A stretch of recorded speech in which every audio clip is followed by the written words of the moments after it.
And real quick, make sure you stick around to the end because ChatGPT actually shows how to save $500 a month using simple changes anyone can make.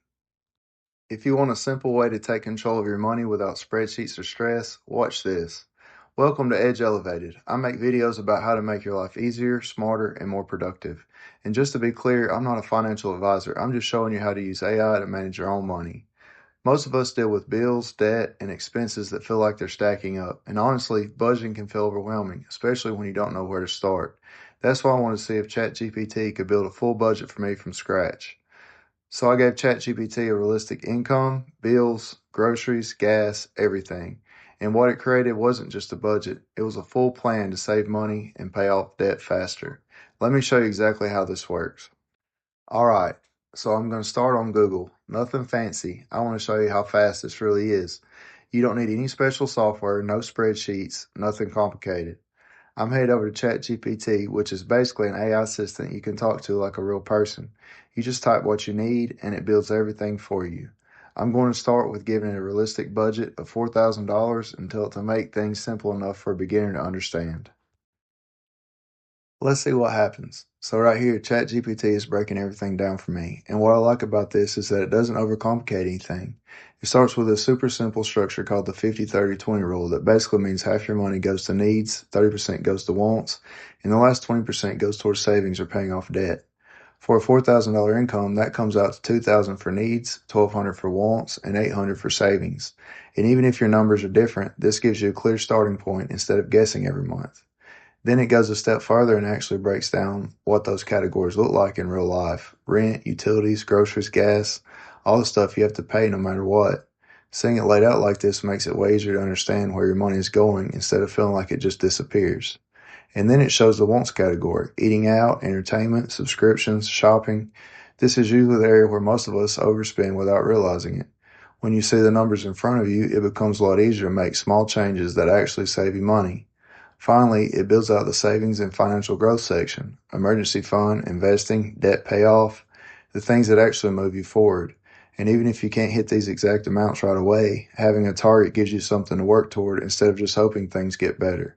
So what ChatGPT is doing here isn't just giving me a budget, it's giving me a plan. It's giving me a way to take control of my money without spreadsheets, without stress, and without needing to be a financial expert. And honestly, if you follow something like this even loosely, you'll start to feel way more confident about your finances. All right, let's keep going. Now I'm going to give it some real expenses so we can see how ChatGPT handles an actual budget. I'm typing in everything: rent, utilities, groceries, car payment, insurance, gas, phone bill, subscriptions, eating out, entertainment, and even the credit card minimum. And right away, ChatGPT organizes all of this into clean categories so you can actually understand where your money is going. It starts with your essential expenses, the things you have to pay to live and function: rent, utilities, groceries, transportation, insurance. All of that gets grouped into your needs category, and the total comes out to $2,600. Then it separates out the lifestyle spending: eating out, entertainment, subscriptions. These are the fun things, but they're also the easiest places to overspend without realizing it. ChatGPT puts all of this into the wants category, which totals $400. And finally, it pulls out your debt payments. In this case, $100 going toward the credit card minimum. Once everything is organized, ChatGPT adds it all up. Out of the 4,000 income, you're spending 3,100. That means you've actually got $900 left over, and this is where things get interesting. ChatGPT doesn't just say you have money left, it gives you a plan for what to do with it. It suggests putting 400 toward extra debt payoff, 300 into your emergency fund, and 200 into investing. And honestly, this is the part most people miss. The leftover money is where you actually make progress. So instead of letting that $900 disappear every month, ChatGPT turns into a strategy that helps you save more, pay off debt faster, and actually move forward financially. All right, let's keep going. Now I'm telling ChatGPT to build a full monthly budget using the 50-30-20 rule. I'm giving it a $4,000 take home income, plus all the real expenses we just plugged in, and I'm asking it to put everything into a table with categories, dollar amounts, and percentages. Here's what it gives back. At the top, it builds a 50-30-20 budget based on the situation. So the target is 50% for needs, 30% for wants, and 20% for savings and debt. But instead of just giving me the theory, it actually plugs in the real numbers.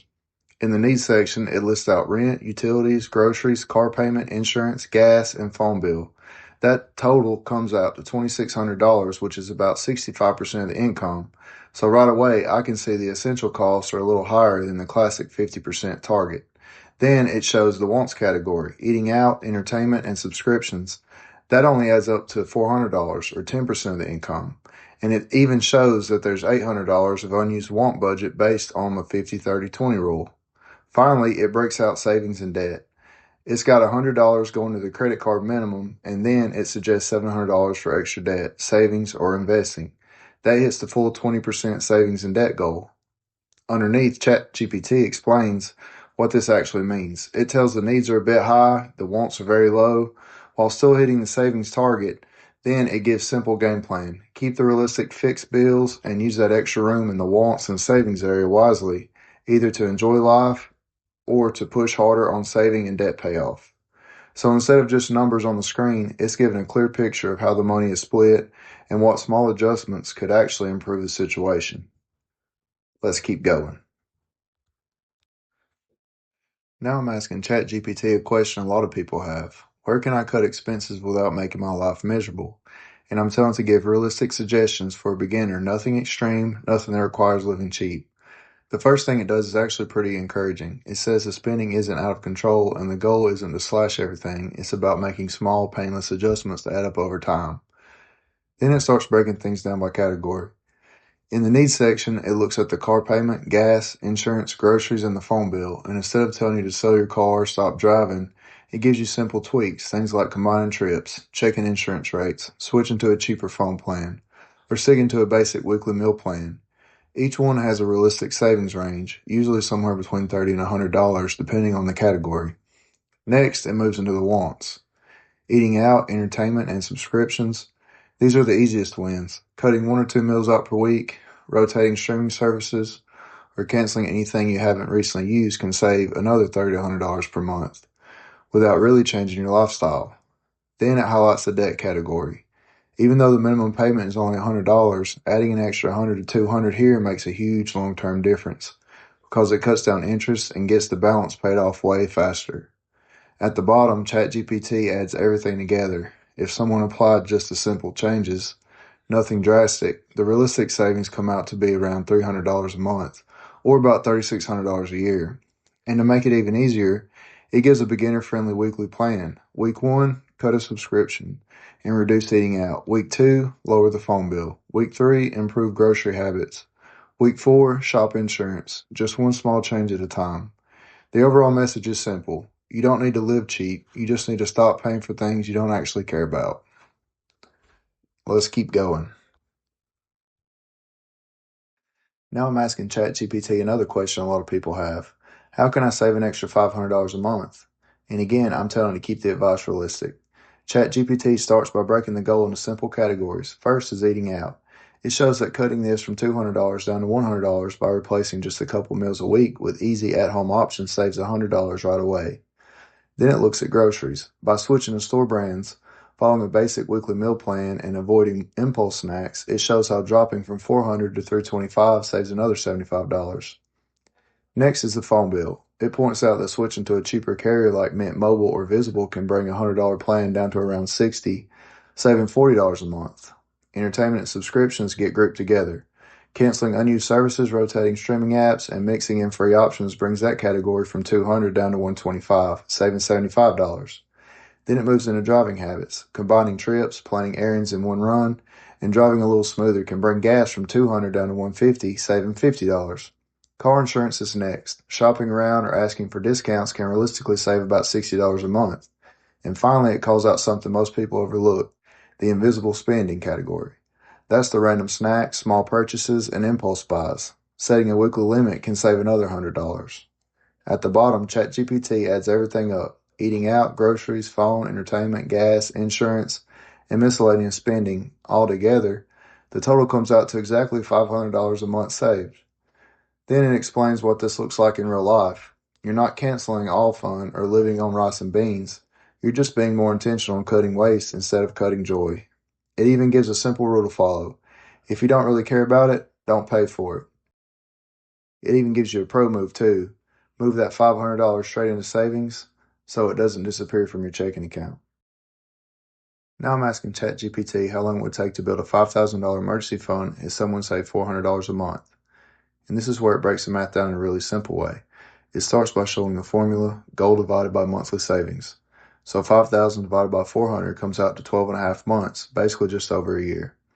Then it lays out a month-by-month timeline so you can actually see the progress. Month 1 is $400, month 2 is $800, month 3 is $1,200, and keep stacking all the way up. By month 12, you're at $4,800, and halfway through month 13, you hit the full 5,000. ChatGPT also gives an easy way to think about it. In 1 year, you're basically there with just 2 weeks left to finish the job. It even gives another pro tip. Increase to $500, you reach $5,000 in 10 months. Let's keep going. Now I'm asking ChatGPT to create a simple debt payoff plan using this example budget. I'm telling it to assume there's $2,500 in credit card debt and that $300 a month can go toward paying it off. ChatGPT starts by laying out the situation in plain English: the total debt, the monthly payment, and the goal of paying it off without stress. Then it shows the math. 2,500 divided by 300 comes out 8.3 months. So realistically, the debt will be gone in about 9 months. After that, it builds a beginner-friendly payoff timeline. Each month shows a $300 payment and the new remaining balance. Month 1 drops to 2,200, month 2 to 1,900, month 3 to 1,600, and it keeps stepping out until month 8 where the balance hits $100. And month 9 finishes it off completely. Then ChatGPT wraps it up with a simple plan. Pay the $300 every month, don't add new debt, throw extra money at it when possible, celebrate when the 9-month finish line hits. I'm scrolling back up to the full 50-30-20 breakdown so you can see how everything fits together. This is the complete picture: needs, wants, and savings all laid out in one place. So when you put all this together, the budget, the savings plan, and the debt payoff timeline, you start to see how small changes can add up. Even a little bit of structure can completely change your financial direction. And the best part is you don't need spreadsheets or complicated apps. You can literally type your numbers into ChatGPT and get a full beginner-friendly plan that shows you where your money is going and how to make it work better for you. If you want to make your life easier, smarter, and more productive using AI, make sure you subscribe. I cover finances, health, fishing, hunting, and how AI can elevate all of it. This is Edge Elevated. Thanks for watching, and I'll see you in the next one.